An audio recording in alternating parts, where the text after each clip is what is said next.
Good evening, everyone. How's everyone's evening going? My evening's going pretty good. Just got done with dinner. It was pretty good. Now I'm going to do this Wrestling Revolver Tales from the Ring review. Now, before I get started, I gotta say, Wrestling Revolver is probably the best freaking promotion. Best freaking indie promotion. It does a lot of good things for talented wrestlers. They put on a fantastic show every time. Doesn't matter what they do or what title or what event or what theme. It's always a good show, and I love Wrestling Revolver. Hi, Jared. You made it just in time. All right, let's get. This is going to be a much more detailed review because I wanted to make Revolver proud. Wrestling Revolver presents Tales from the Ring, and the night kicks off with Ace Austin versus Alex Zane, a dream match, and it was for the Revolver Remix Championship. Ace Austin comes out with the Glamager, which he calls his girlfriend Gia Miller. Alex Zane comes out to a title on his name. It said he loves Taco Bell. I thought that was great. What a fantastic match. It was everything I thought it would be and more. The crowd fucking loved it. And Ace Austin is the first ever Wrestling Revolver Remix champion. Now, what is the Revolver Remix title? Well, it's an interesting concept that I think is awesome. The Remix champion gets to choose the stipulation of his choice for each title defense, and that's pretty cool. So he can choose whatever stipulation it is and have the full champion advantage because he gets to decide the match. He can make it a ladder match. He can make it a submission match. He can make it a blindfold match. Anything. And he gets full booking authority on what he wants for that match to be, and I think that's pretty cool. Up next, the Drama King Matthew Raywalt versus the Alternative Anthony Green. What a very fun competitive match. Anthony Green and Matthew Raywalt gave their absolute all. And this was also a first time ever. Sorry, the computer's shaking every time I move. Anthony Green is definitely a talent promotion should be looking out for. Yeah, he's amazing. I was very impressed with his athletic skills. I was very impressed with his charisma, his ring presence. Everything was great, and I'm really looking forward to see who picks him up. Also, Matthew Raywalt won the match. Sorry, I forgot to list that. Up next is the triple threat match. The Violence artist Charlie Evans versus Billy Starks versus Havoc, who is accompanied to the ring by Sue Young. Another fun match, definitely one to rewatch over and over again. All three ladies were kicking all kinds of ass.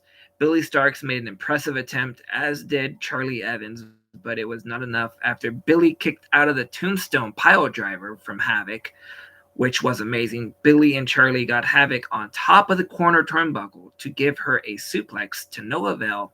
Havoc fought them off twice. Billy gave a power bomb to Charlie Evans. Then she rolled out of the ring. Havoc then pulled Billy up with her and gave her an avalanche tombstone pile driver off the top turnbuckle. What a great match. Havoc after the match, Havoc gave the respect to both ladies. Up next is a sudden death match. Sudden death scramble match. Warhorse versus Madman Fulton versus Crash Jackson versus Ninja Mac versus Sam Bill versus JJ Garrett. Well, the match was going to start as a 6-man scramble match, but Caleb with the K said, hold up, Wrestling Revolver is going to book a scramble match without the king of the scramble match. Caleb with the K, he responds with a fuck that and interjects himself into the match, and now it's a 7-man scramble match. This match was pure insanity. Bodies were flying all over the place. Innovative combos. Ninja Mac was athletic as hell. All 6 competitors put on a hell of a show. My bad, there were 7, including Caleb with the K. Oh, and he also stole the victory from Madman Fulton. It was a great match. After everyone was involved, Fulton had like 6 people grabbed onto him, and he did a massive 6-man powerbomb with all of them gripped onto him. And Caleb reflected off that and ended up pinning someone, as did Madman Fulton pinning, as I said. But the first ref that saw it went to Caleb, who pinned, because he didn't see Madman Fulton pinning. Fulton didn't like that. He makes him pay for it, and now the ref wants to get in because Caleb shoved him for the decision he was making. And after that, the ref dove out of the ring onto Caleb. That was great. Up next is the Four Corners of Pain death match. The Blood Fighter Alex Colon versus Born to Die Jake Christ. There are weapons in the ring: barbed wire boards, trash cans, and Alex brought a light tube and Jake brought a kendo stick. Now this is going to be a very long, detailed description. Jake Christ was ready to dive into Alex, and he put one of the barbed wire boards up. And Jake Christ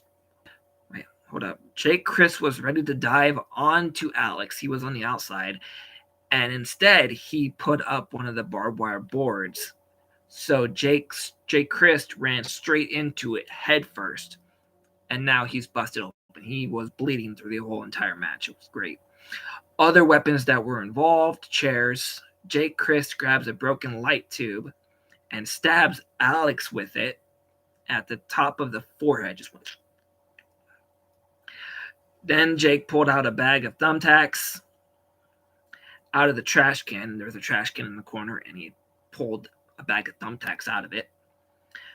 They both tossed him at each. There was a lot of suplexes and slams onto these thumbtacks, so they were all covered in thumbtacks, and they thought, why not? Let's just toss them at each other like a snowball fight. Jake's put thumbtacks in Alex's mouth and gives him a super kick. Jake sets up 2 chairs, lays a barbed wire board on top of it with the barbed wire digging into Alex. Alex was in the bottom, and the barbed wire is into his stomach.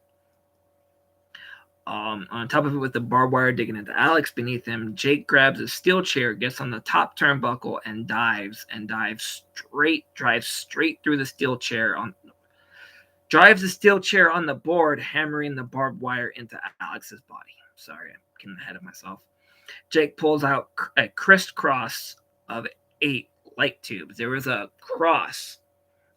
Each one had 4 stacked light tubes and 4 stacked light tubes, and it was a cross like this.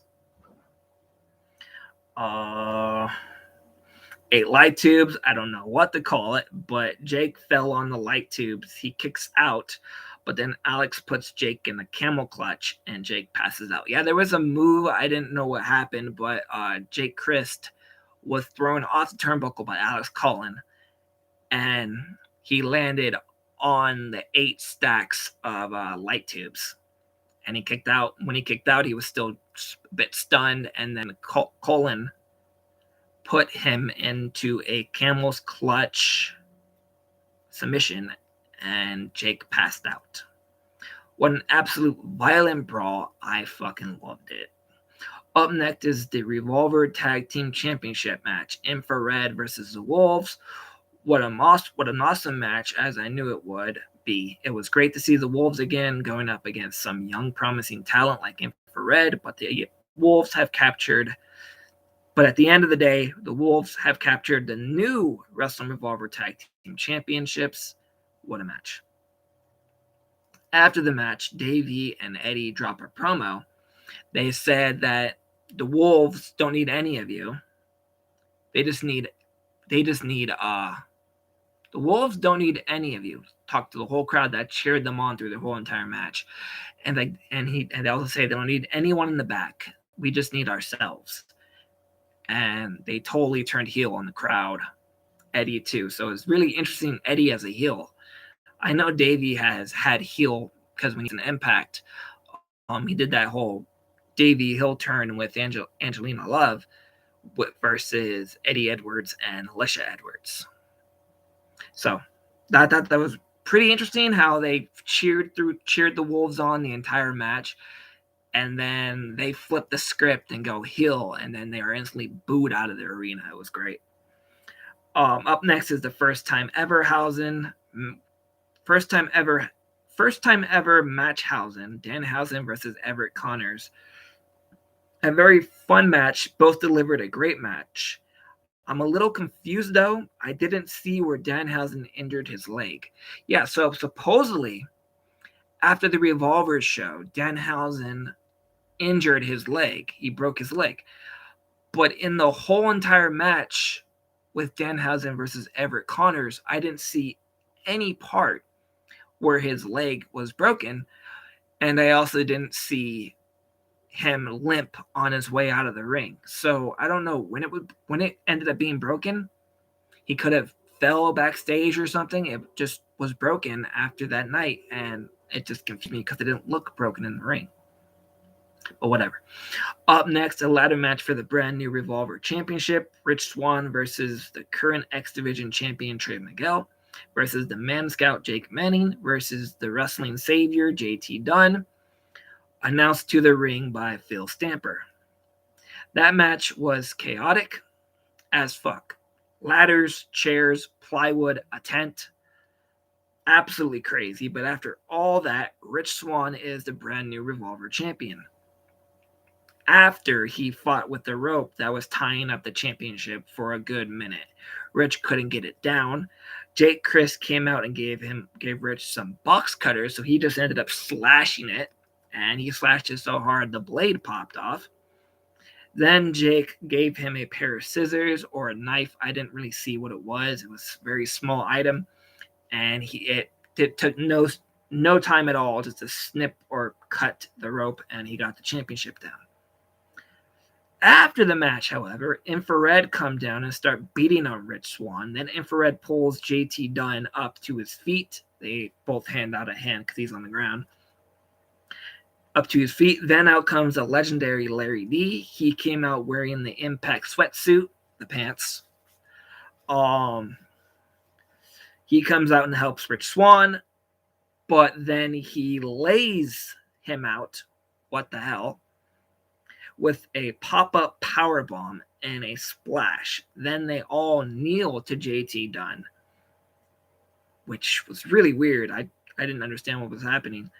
Then JT Dunn speaks, and he's saying that prophecy has been fulfilled. This time has been coming, a long time coming, and now claims they are the unit. So Infrared, Larry D, and JT Dunn are now referring themselves as the unit. And tells Rich Swann that next time he sees him, he'll be coming for the Revolver Championship. Up next is the main event street fight. The main event, the Iowa street fight. The Zombie Princess Jimmy Jacobs versus the Death Rider Jon Moxley. The violence that ensued in this match, bear with me, Jimmy and Moxley are in the ring. Moxley pulls out a fork in his cargo pocket and repeatedly jabs it into the skull of Jimmy Jacobs as he grinds it through his skin, and Jimmy is now busted open. As Moxley, grinds it through his skin, and Jimmy is busted open. As Moxley again continues to stab Jimmy repeatedly with the fork, Moxley goes out of the ring and grabs a steel chair, uses a body slam combo, and Jimmy lands on the chair. So Moxley had the chair, and he picked up Jimmy Jacobs, and the chair was underneath Jimmy at the same time, and he flipped around Jimmy Jacobs and powerbombed him onto a steel chair onto the mat. I don't know how else to explain that. Moxley sets up a chair in the corner between the turnbuckles. Moxley grabs Jimmy by the head, swings him towards the chair, but Jimmy reverses it. So Moxley hits the chair head first instead. After that, Moxley tried grabbing the fork. He was reaching out to grab the fork, and Jimmy Jacobs stepped on his hand, so he couldn't get the fork. Then Jimmy picks up the fork, and he's like, no, I'm not going to use this. And he tosses it, and he pulled out a 9-inch nail from his boot. It was about that big, that thick, and sharp. 9 Inch Nails, by the way, is an awesome band. And runs it through Moxley's skull like he does. He bounces off the ring, or the ropes, and then with full momentum just runs him through the nail. It was freaking nuts. And runs it through Moxley's skull, then repeatedly jabs it into the skull. Then Jimmy picks up the fork and holds the nail and fork in both hands together to jab Moxley again. And Moxley avoided it the last time, and apparently it stuck in the top turnbuckle. So it was there for the most remainder of the match. Then Jimmy picks up the foot. Jimmy pulls out a barbed wire board and brings it in the ring, sets it up in the corner, so the corner turnbuckle. They both try to avoid it. Moxley picks up Jimmy near the turnbuckle, but Jimmy grabs the suspended nail that's in the turnbuckle and jabs Moxley with it into Moxley's skull, stunning him. Then Jimmy had Mox in a Dragon Sleeper, and Mox powered out of it and flipped Jimmy onto the barbed wire board, breaking it in half as Jimmy screams out in agony. Then Mox grabs Jimmy and gives him a dragon suplex while Jimmy was still wrapped in barbed wire, and Mox got the victory. What a crazy, violent-ass match. After the match, Moxley speaks a full-hearted promo saying that he fucking loves Revolver, and isn't everyone glad that Revolver is fucking back. He dropped a lot of F-bombs. It was great. Saying he has respect for the Wolves and Jimmy Jacobs. And then he said once Sami Callihan gets healed, they are coming after the Wolves for the championship. So that match that was rumored, that was on the card in October, it was canceled because Sami Callihan got unfortunately injured. So that match was thrown off the card. So the Wolves still did their thing, and the Switchblades didn't get to do anything. So, but at the end, the Switchblades and Sami Callihan and Moxley were standing on top of the ring. And Sami Callihan is, yes, that's happening next time. So sometime in January, I predict that that match is going to happen on Wrestling Revolver. What an awesome show. Thank you, Sami Callihan, and thank you for giving us Wrestling Revolver. That was Tales from the Ring. Awesome show.